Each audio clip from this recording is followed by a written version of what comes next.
All right, this is going to be a quick Carolina Panthers review video. I apologize for not making one yesterday and last Monday night. So let me get that out the way.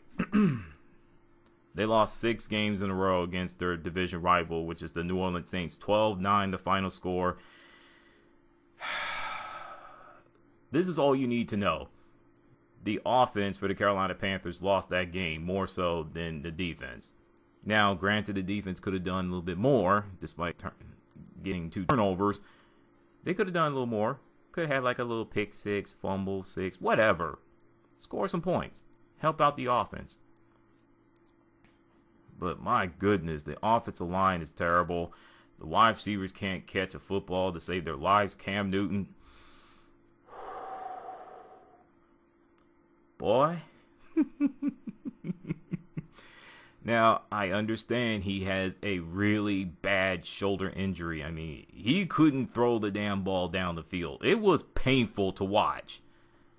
Just looking at him, just throwing the ball down the field, I'm just like, ugh, it is that bad. But then again, that's when Ron Rivera and the coaching staff should have stepped in and say, hey, we pulling you out and put Taylor Heineke in. Try something. Sometimes you got to make tough decisions.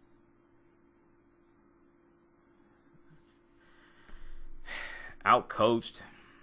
Missed clock management again. I mean, what the hell was Cam Newton doing celebrating that first down gesture? And it's not just him. It was few Panther players getting into a verbal spat with the New Orleans Saints defensive players. I'm sitting there yelling at the TV. I'm like, yo, let's go. What are y'all doing? And then the next play, Cam Newton threw an interception, underthrew Devin Funchess. I don't know why. That was a really stupid throw by Cam Newton. Really stupid throw.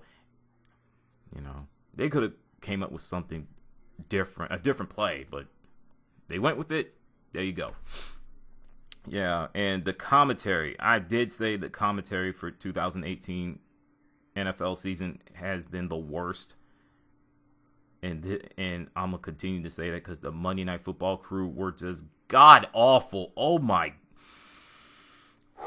If it wasn't for Joe Tessitore, overzealous and, fanboying, slurping up the New Orleans Saints, or Christian McCaffrey up and down the damn field to the point where I'm going to puke my guts out. It's Jason Witten taking some sort of a Rondé Barber medicine. Oh my goodness. Cam Newton runs yards after catch. I'm like, dude, he's a quarterback. What? And Anthony Booger McFarland. Oh my God. This dude did nothing but bash the hell out of Cam Newton, bash the hell out of Carolina Panthers up and down the alley. And if it ain't that, it's slurping up the New Orleans Saints. Yes, I know. He played college football with its honor mater, the LSU. Okay, great. Congratulations. You happy? Golly. But be professional. And y'all mother suckers couldn't even do that. Imagine that, ESPN being professional. Now that's comical. Idiots. Oh, good God. It gets better. They'll be the whole crew. They'll be back for 2019 season. Oh, happy day. I'm being sarcastic. Oh my God. I mean, it was so bad I had to mute the TV. I just couldn't take it. It was just painful to listen to. So, Dante Jackson, man, that young man can run. That young man can run.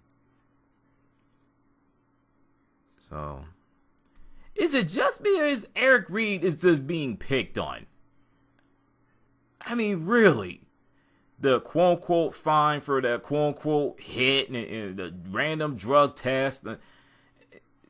What was it, the 7th time in 11 weeks? I wouldn't be shocked if it's, the 8th time in 12 weeks? I'm like, this has to be some sort of conspiracy going on. I mean, there's no way you can sit there and tell me that it's it's not people. He's just imagining things. Okay, whatever. I've never seen a player being drug tested this much the way Eric Reed is. My God. Anyway, now yesterday's game between the Atlanta Falcons versus the Carolina Panthers, trying to snap their 6-game losing streak. Unfortunately, that didn't happen. 24-10, the final score. The Atlanta Falcons kicked the crap out of the Carolina Panthers. Taylor Heineke was their starting quarterback. He ended up hurting his left elbow. I thought he dislocated his elbow, but it was for what I'm hearing, it's an elbow strain. So I'll tell you what happened that game. I didn't watch the first half because I was on the road because I was coming back from being out of town visiting family members and Christmas shopping, last minute thing, you know. I watched the second half. Atlanta Falcons put 14 points on the board in the third quarter. That's what happened. The defense did what they supposed to do. You know. Oh, boy. I mean, I'm looking at the stats for the Carolina Panthers and the Atlanta Falcons game yesterday. I'm just like, yeah, they should have won the game. But the problem is you only rushed 141 yards versus 194. You had 10 penalties, almost 100 yards, which is 86 versus 41 yards for Atlanta Falcons. You turned the ball over 4 times. You're not winning any football games, and you had time possession. You won the time possession, but still, you know, it's bad. The moment that the Carolina Panthers couldn't beat teams with a losing record, that's when I knew right there they're not heading to the playoffs. They're heading for the top 10 NFL draft pick. And you got Fox Sports, you know, Dick Stockton, you know, Mark Solera, aka Stink. Oh my God, this dude. Oh my goodness. Let me get on him for a second. This dude did nothing but slurp the hell out of Taylor Heineke to the point where I literally had to mute. I was just like, oh my God. I'm like, can I just watch a damn football game with some sort of professionalism without the biasness and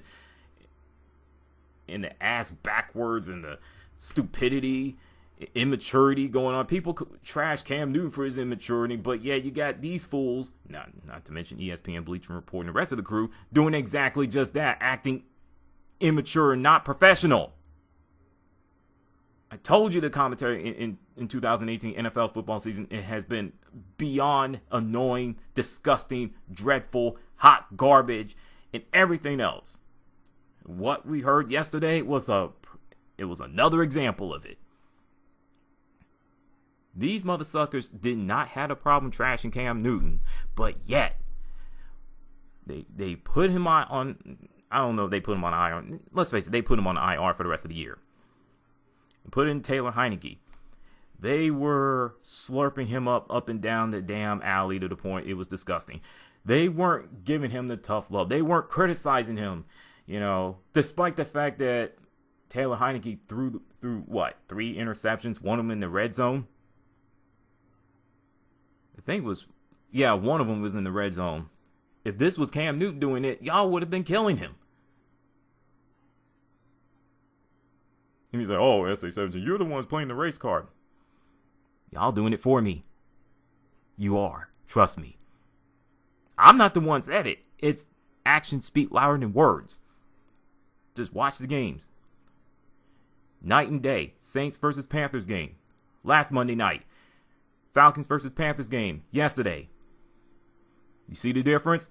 And let's not forget, those people, the same commentating, the same crew, constantly trash Carolina Panthers. Like, wow, the offensive line sucked. They were bad. The wide receivers, oh my God, the defense. I'm like, geez, there are Panther fans out there have been saying the same damn thing.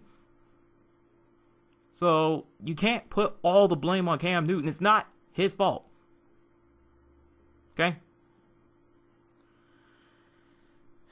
I mean, man, it's just hard to watch my Carolina Panthers just go from 6-2, look like they're on their way to going to the playoffs, to just downright 6-9, possibly 6-10, lose 8 games in a row, get swept by the New Orleans Saints, and they already got swept by the damn Atlanta Falcons. Oh my God. The only small consolation for the Carolina Panthers, they didn't get swept by the Tampa Bay Buccaneers. Just ever imagine they got swept by the Tampa Bay Buccaneers. That would be a straight up disaster. They would be in last place in the NFC South division. We already know that the Carolina Panthers ain't going to beat the New Orleans Saints. They're going to try to put 30, 40 points before halftime next week's game. We all know that. So, sorry for rambling on. I had to get this stuff off my chest. What's your thoughts on last Monday night's football game and yesterday's game? Throw y'all salute. Merry Christmas.